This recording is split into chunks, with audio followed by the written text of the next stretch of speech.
Մենք տանը ունենք բավականի շատ առաջ կասետներ կային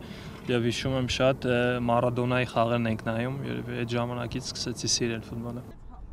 Շատերի պես Հայաստանի առաջնության լավագույն ռումբարկուն եւս ֆուտբոլին սիրահարվել է լեգենդար արգենտինացու Մարադոնայի շնորհիվ։ Արտուր Միրանյանը ֆուտբոլի դաշտում հայտնվեց շատ պատահական։ Դոնեցկում հայրիկի հետ Շախտյորի հերթական մարզմանն էր ուղեկցում եղբորը։ Հայրիկս հետ կայնս նայում ենք աղբորը պարապմունքին եւ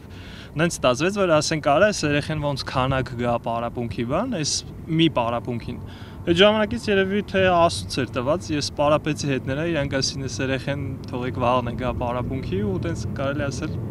ստացվեց իմ ֆուտբոլային կարիերան։ Ուկրաինական եւ մակեդոնական թիմերում ուժերը փորձելուց հետո միլիոնների խաղը նրան կրկին հայրենիք բերեց։ Այժմ Միրանյանը պաշտպանում է Նոայի գույները, 20 խաղում 14 գոլ է խփել։ Դրան հասել է քրտնաջան աշխատանքի եւ սեփական ուժերի նկատմամբ հավատի շնորհիվ։ Արդյունավետ խաղն ու ռմբարկուի հատկանիշները աննկատ չմնացին նաեւ հավաքականի շտաբում։ Միրանյանն այս տարի հրավեր ստացավ ազգային թիմից։ Հայկական առաջնության մերօրյա գոլահարը ֆուտբոլային կուրք չունի, իսկ ում խաղն է հավանում։ Ամենասիրելի ֆուտբոլիստ փոքր ժամանակ Ռոնալդոն է դուրս եկել Քրիստիանոն, բայց հիմա երևի ներկա պահին իմ ընկերը Հենրիկ Մխիթարյանն է, քանի որ ես իրանից շատ բաներ եմ սովորում եւ ինքը գիտենք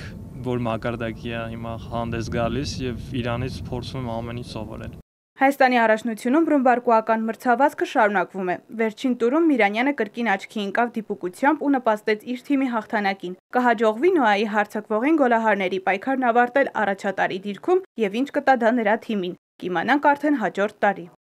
Աննա Բաբալարյան, Ալեքսանդր Կիրոյան, Էպիկենտրոնի համար։